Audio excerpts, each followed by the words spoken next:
All right, final leg, we are back. Make sure you guys subscribe. We'll be coming with a lot more videos, a lot more content in the future. But second weekend in February, NCAA track is really heating up. We're just 1 month away from that NCAA championships in March, and then just 2 weeks away from the conference championships. So a lot of things are going to be ramping up.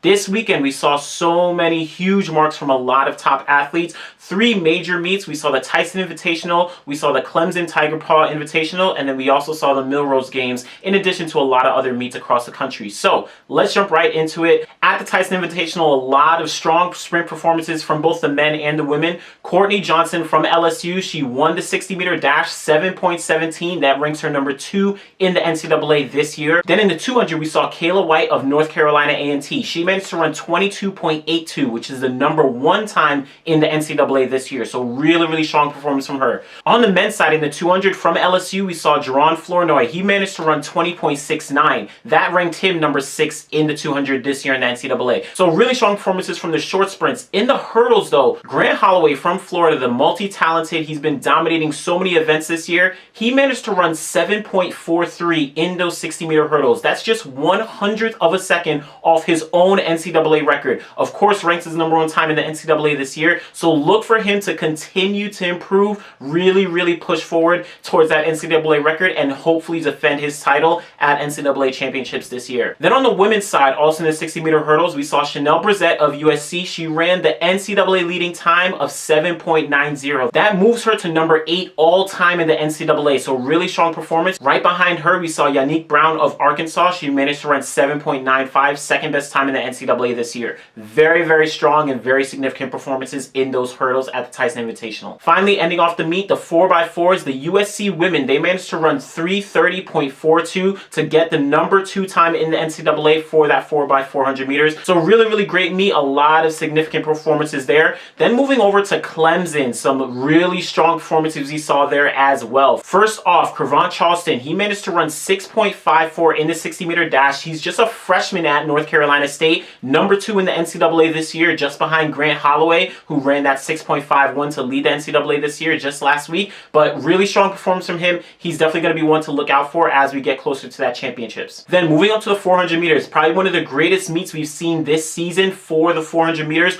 Obi Bokwe, we saw him from Houston. He managed to run 45.35. That moved him to number 1 in the NCAA this year. One of the best performances in the NCAA all time. It's probably top 20 all time. So really strong performance from him. Behind him, we saw a whole host of performances and some really fast times. We saw Devin Dixon of Texas A&M. He managed to run 45.68. Then we saw Quincy Hall of South Carolina. He ran 45.72. Finally, Kamari Montgomery of Houston. He managed to run 45.74. That moved them to number 3, 4, and 5 in the NCAA this year. So really strong performances from all 4 of those men. Again, Obi Bokwe of Houston, that number 1 time in that 400 in the NCAA this year. Finally, for the 400, Alexis Holmes from Penn State, just a freshman. She managed to run 52.58. That ranks number 4 in the NCAA this year for the women's 400 meters. Now, probably the biggest news that we saw, Houston's 4x4. The men dominated that 4x4. They managed to run 3:01.51. That's the number 4 time all time in the NCAA. That's actually number 4 all time in history. Remember, the world record was broken at NCAA's last year by all 3 teams, USC, Texas A&M, and Florida. So Houston coming up number 4. They are the top contenders going into NCAA championships. They were followed very closely behind by Texas A&M, who ran 3:01.56. So they're setting us up for a really great race at NCAA championships. Finally, for the 4x4s, the Texas A&M women, they managed to get the NCAA leading time, 3:29.96.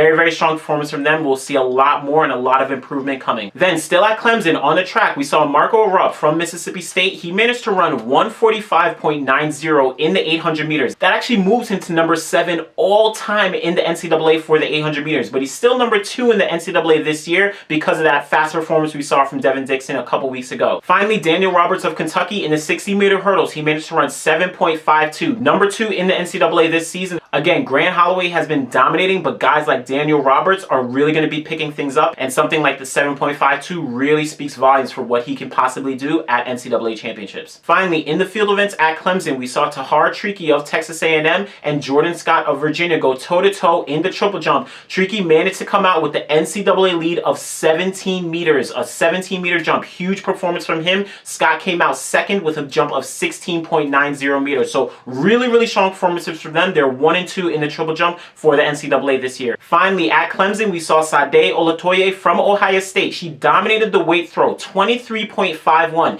That actually moves her to number 10 all-time in the NCAA. Really strong performance. She's taking the lead moving into that NCAA championships this year. Now, this weekend, the Millrose Games also occurred. We saw some huge performances from collegiate athletes competing with some of the best pros in the world. A lot of the distance runners like to go to Millrose to really catch some of the fast times. So we saw huge performances. First in the 3,000 meters, Alicia Mason of Wisconsin. She managed to run 8:45.97. She won that 3,000 meters in a field of pros. Really strong performance. That moved her to number 3 all-time in the NCAA. So really significant performance. Again, not only beating the pros, but also moving up the ranks on that NCAA all-time list. In the men's 3,000 meters, we saw NCAA men really dominate. Grant Fisher of Stanford, he took the win in the 3,000, 7:42.62. Really dominant performance. Right behind him, we saw Morgan McDonald of Wisconsin, 7:42.46. Then in third, we saw Aman Kemboy of Campbell University. He ran 7:44.77. So they took the top 3 spots at the Millrose 3000. That actually moved all of them to number 4, 5, and 6 on the NCAA all-time list respectively. So very strong performances from the NCAA athletes at the Millrose 3000 meters. Then in the Wanamaker miles, those prestigious mile races that we see every year at Millrose, the collegiates held their own again. Danae Rivers of Penn State, she managed to run 4:29.47.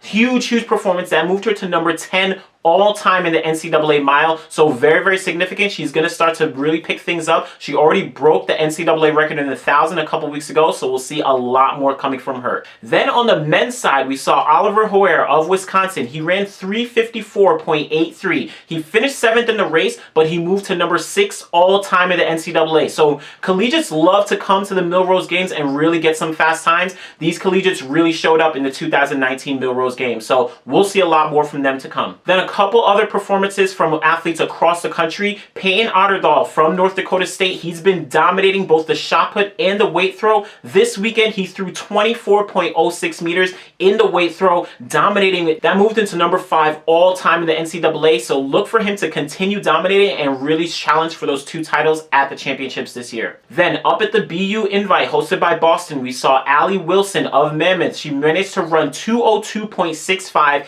taking the NCAA lead. She finished second to Laura Raisler, one of the really good professionals who finished at Oregon a couple years ago. So very strong performance. Look for her to really improve upon that as the season winds down. So those are just some of the highlights from this past weekend. We have one more week with a couple meets, and then we're going to see conference championships in about 2 weeks. Again, 1 month till NCAA championships. We're going to see a lot of athletes really ramping things up. Make sure you guys check out the description. I'm going to post a link to the blog where you can catch a more in-depth recap as well as some videos as well. So keep checking us out and keep on watching. Thanks.